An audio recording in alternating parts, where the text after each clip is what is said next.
वर्षा गाटकर. आपण पाहतात S Bharat news network. बातमी आहे गडचिरोली जिल्ह्यामधील. 14 गावचे रक्षण करून द्यावं, कारण आमचे 14 गाव धोक्यात आहेत. उद्या अक्षिताने सुद्धा आमचं काम करणार नाही. कोरोनापेक्षा महामारी उद्या आमच्या गावात येणार आहे, कारण आमची जल जीवन वाहिनी गंगा. इथं सांगितलेलं आहे हवा हा वायू, उद्या वायू प्रदूषण होणार का? कारण धूर चालणार इथे कंपन्या बसल्यानंतर. प्रत्येक जीव, प्रत्येक माणूस धोक्याच्या वळणावर. त्याच्यानंतरचा क्रम आहे जल. येणारी वैगंगा जी पवित्र आहे, जी आता शुद्ध आहे, त्यामध्ये या कंपन्याचं सर्व पाणी सोडल्या जाईल. या गावात प्रत्येक जल पूर्ण आमची वाहणारी गंगा, जी मार्कंड्याला हजारो लाखो लोक आपल्या बायमाबाच्या नावानं डुबक्या मारतात, ती गंगा आता काळी काळी होईल, त्यामध्ये घाण येईल, लोकांना बुडकी मारता येणार नाही. तो पवित्र जल म्हणून आम्ही बाप मायेच्या नावाला लावतो, तो जल आता काळा होण्याच्या तयारीवर आहे. जल वाचवून द्या आमचं. मी इथूनच घोषणा करतो, यापुढे मला संघाने नाही बोलवलं तर चालेल, पण माझ्या संघानं माझ्या या 14 गावचं आज जो प्रदूषण तयार होत आहे, जे आम्ही घराघरात जातो, यासाठी लागणारी सरकारी शक्ती जे कोणी असेल त्यांनी तिथंच थांबावं. मी माझं प्राण द्यायला तयार होईल. काय करायचं आहे आम्हाला, याकडे या सबोधामध्ये दिलेलं आहे. त्यानंतर भूमी. आज आमची भूमी ज्यांच्याकडे नोकरी, घर, द्वार, डॉक्टर की नानापरी, आपण पण डॉक्टर आहात, सगळे कमवू शकतात. हे माझी मायबाप कुठं जातील? जर आज माझा बाप, आज समजा आमची भूमी दिली, घर चाटून राहणार, बरं दिली, कुठं कंपनीत लागलं, 2 जण लागतील, आई बाप, 2 नातू, पोतू, गाई, बकरी, मेंढी. आमचा जो संरक्षण पर्यावरण आहे, तो दोषित आहे साहेब. त्याला कसं वाचवायचं ते आम्हाला याच्यातून सांगा, कारण आज आम्हाला ते सांगण्याची आणि आज आम्हाला ते करण्याची आवश्यकता आहे. कारण हे छोटीशी गोष्ट नाही. आज प्रत्येक या 14 गावच्या जमिनी अख्ख्या भुस्त करण्याच्या तयारीत आहे. आताच आम्हाला तिथं सुरजागड पासून हे सगळं पाहायला मिळतो. कितीतरी लोक रस्त्यावर मेले, ऍक्सिडेंट मध्ये मेले, हे सगळं पाहायला मिळतो. हा लहानचा खेळ नाही. आमच्या 14 गावच्या संपूर्ण नगरावर, संपूर्ण गावातल्या प्रत्येक माणसावर उद्या बुलडोजर चालण्याची तयारी आहे. ती कशी रोखता येईल ते आम्हाला या मंचावरून सांगा. आम्हाला हिंदूत आम्ही आहोत, आयुष्यभर हिंदू राहणार, मरेल पण या हिंदूसाठी. पण आता आमची गाव जाणार, आमची भूमी जाणार, यासाठी आम्हाला पर्यावरण पाहिजे. हो की नाही? बोलूच नका.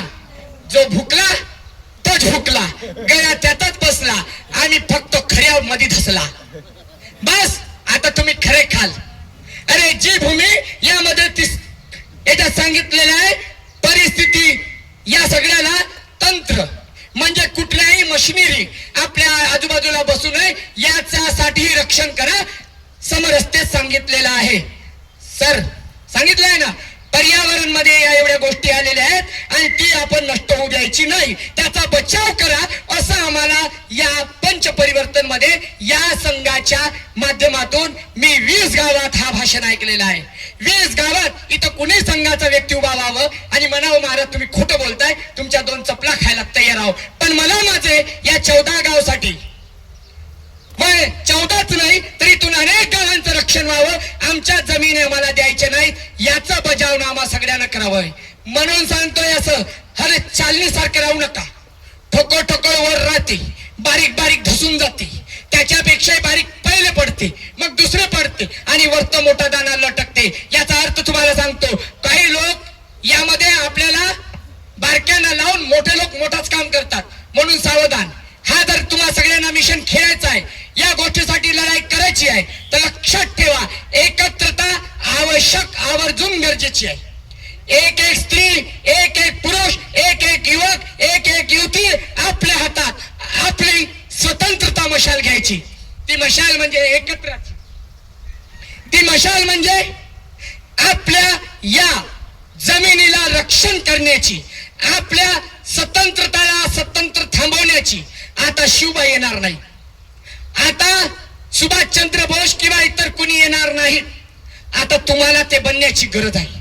आता तुमच्या मोबाईलवर चालणारा रील बंद करा. आता पुढे काय होणार आहे याकडे आधीच आपल्याला माहित पडलेलं आहे, त्याकडे पाहून लक्ष करा.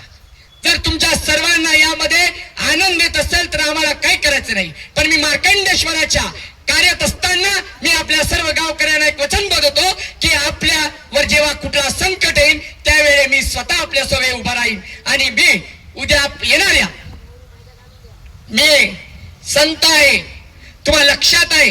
आता 12 तारखेला आमच्या शिष्टमंडळचं संपूर्ण गाव कुठेतरी काय आंदोलन आहे ना, कशाचं आंदोलन आहे? मग तुम्ही किती लोक तयार आहात? हात वर करा. मी पण तयार आहे.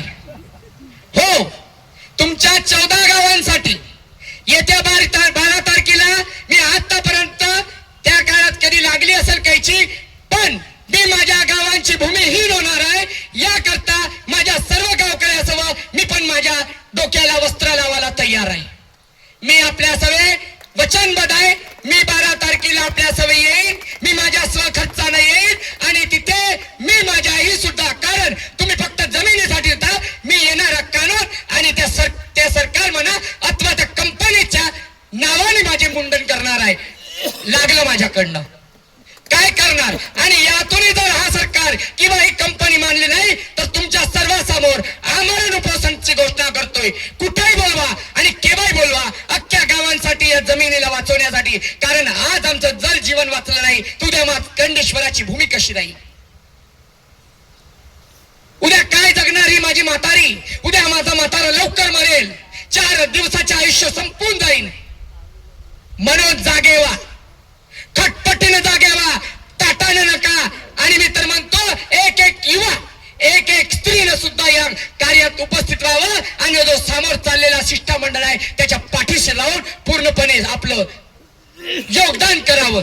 घरी राहायचं नाही. आणि तुम्ही जर असं घरी राहिलं, मला कळलं, मी सकाळीच विचार केला की काय करताय मी यांना. मला माहित झालं की असं होणार आहे.